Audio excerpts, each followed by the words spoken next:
नमस्कार दोस्तों, आर के हिंदी स्टोरी में आपका स्वागत है। आइए सुनते हैं एक पारिवारिक कहानी, बड़े घर की बात। फूल सया के ही दिन फूल और मनोहर में तनातनी हो गई। फूल स्वभाव से ही कम बोलने वाली और लजीली थी। उधर मनोहर एग्लो इंडियन छोकरियों के साथ सिनेमा थिएटर देख चुके थे। उनकी उच्च श्रृंखलता और उदंडता के आदी थे। वे सपना देख रहे थे कि उनके कमरे में पैर रखते ही नववधू मुस्कुराती हुई हेलो डार्लिंग कहकर उन्हें बिठाएगी, उनसे घुल घुल कर प्रेम की बातें करेगी और उन्हें जबरन अपने पास बिठाए रखेगी। वे उठना चाहेंगे तो वो उठने ना देगी, लच्छेदार बातों से उन्हें उलझा रखेगी, घड़ी के जाते हुए समय को एनिमी कहकर अफसोस करेगी। ये आशाएं उन्होंने नववधू से इसलिए की थी कि वह मैट्रिक पास थी और उसने अपने छोटे से जीवन के अधिकांश दिन बोर्डिंग हाउस में ही बिताए थे। जिस समय मनोहर फूलों का हार गले में डाले इतर में बसे बसाए अपने कमरे में आए, नववधू फूल लैंप के पास खड़ी चुपचाप एक पुस्तक के पन्ने उलट रही थी। किसी अज्ञात आशंका से वह रह रहकर कांप उठती थी। उसके पति होते हुए भी मनोहर आज तो उसके लिए पर पुरुष ही थे। उनसे कैसे बोलूँगी, क्या कहूँगी, कहीं कोई बेवकूफ़ी ना हो जाए। फूल मन ही मन बहुत घबरा रही थी। अचानक किसी के हल्के पैरों की आहट होते ही वह पुस्तक छोड़कर एक कोने में सिमट कर खड़ी हो गई। मनोहर बाबू अपना यह अपमान न सह सके। एक क्षण तो वह चुपचाप खड़े रहे, फिर तिरस्कार भरे स्वर में बोले, क्या स्कूल और घर में यही शिक्षा मिली है कि आए हुए पथ की तरफ पीठ करके खड़ी हो जाओ? फूल सिहर उठी किंतु कुछ बोली नहीं। मनोहर का पारा और गर्म हो गया। कठोर स्वर में बोले, मैंने तो समझा था पढ़ी लिखी है तो कुछ अक्ल भी होगी, लेकिन वही गंवार की गंवार। इस पर भी जब वह कुछ न बोली तो वह झल्लाए हुए उठे और फूल का घूंघट जोर से पीछे से खींच लिया। रेशमी साड़ी थी, मुंह के साथ उसका सिर भी खुल गया। पल्ला पीठ पर आ रहा। फूल बोली तो कुछ भी नहीं, मगर फौरन ही अपना सिर ढककर कमरे से बाहर हो गई। मनोहर गुस्से से शक्ल चुड़ैलों की, नखरे परियों के कहते कहते सीढ़ियों से नीचे उतर गए। फूल चुपचाप आंसू बहाती हुई खड़ी रही। अचानक मनोहर बाहर जाते देख उनकी बहन यशोदा ने आकर पूछा, क्या हुआ भौजी, भैया क्यों चला गया? फूल ने कोई उत्तर ना दिया। वह अपनी ननद से, जो उसकी सास की जगह पर थी, कुछ सहानुभूति की आशा रखती थी, मगर यहाँ उल्टा ही हुआ। यशोदा ने फूल को झकझोर कर कहा, बोलती क्यों नहीं चंडालिन? दो बात भैया से कर लेती तो क्या तेरी जबान घिस जाती? एक वह थी जिसने उसके जी को जला जला कर उसे आधा कर दिया।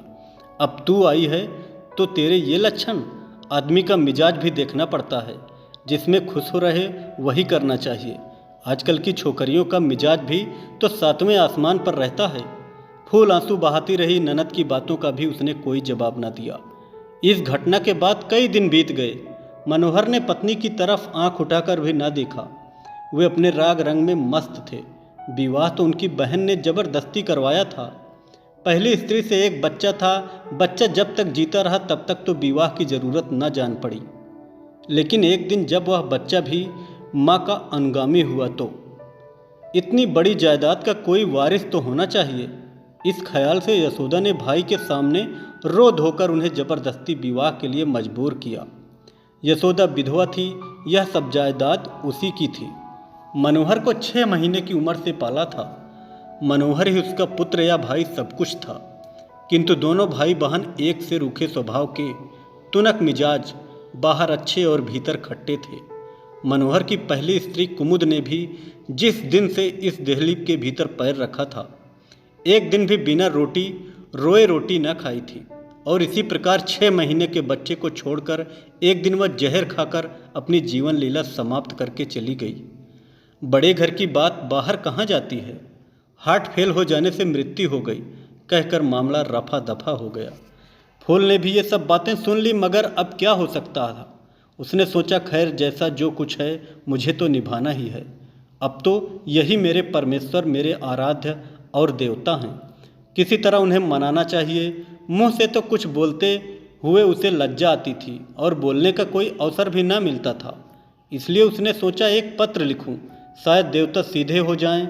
वह कागज कलम लेकर बैठी। बहुत सोचने समझने के बाद उसने एक पत्र लिखा, मेरे देवता, कई दिनों से सोच रही हूँ कि आपको एक पत्र लिखूं, परंतु क्या लिखूं, कैसे लिखूं, मेरी समझ में नहीं आता। माना कि मैं अपराधिनी हूँ, फिर भी क्या आप मुझे क्षमा नहीं कर सकते? भूल तो मनुष्य से ही होती है। मुझसे भूल हुई और बड़ी भारी भूल हुई। मैंने आपके कोमल हृदय को दुखाया, आपका अपमान किया, आपकी पूजा में त्रुटि, देवता का सम्मान न कर सकी। न जाने किस अहंकार में, किस मद में बावली हो गई। किंतु आप तो क्षमा कर सकते हैं। मुझे अपने चरणों की सेवा का अवसर दीजिए। मेरी त्रुटियों को भूल जाइए। मैं आपके चरणों पर सिर झुकाकर आपसे यही वरदान मांगती हूँ, मेरे स्वामी, आपकी अपराधिनी फूल। पत्र समाप्त कर ज्यों ही फूल ने पीछे देखा, मनोहर खड़े थे। फिर उसी लज्जा और संकोच ने मामला बिगाड़ा। झट से पत्र के टुकड़े टुकड़े कर फूल दूसरी तरफ खड़ी हो गई। मनोहर की त्योरियां चढ़ गई। उनके सिर से पैर तक आग सी लग गई। फूल के पास पहुंचकर उसे घसीट कर उन्होंने उसका मुंह सामने कर दिया। बोले, किसे पत्र लिख रही थी? सच कहो। फूल का सारा शरीर कांप रहा था। वह कुछ भी ना बोल सकी। मनोहर ने उसके कान ऐंठते हुए कहा, बोलो, नहीं तो अभी तुम्हारी हड्डी पसली तोड़ दूंगा। फूल को भी क्रोध आ गया। उसकी मुद्रा कठोर हो गई। बोली, मैं नहीं बतला सकूंगी। जो कुछ आपको करना हो कर लीजिए। फूल का यह कहना था कि बस मनोहर उसको पीटते चले गए। फूल ने जबान न हिलाई, मगर वह जब तक बेहोश ना हो गई, मनोहर उसे मारता ही रहा। दूसरे दिन अचानक मोहल्ले भर में यह हवा फैल गई कि मनोहर की दूसरी स्त्री का भी हार्ट फेल हो गया।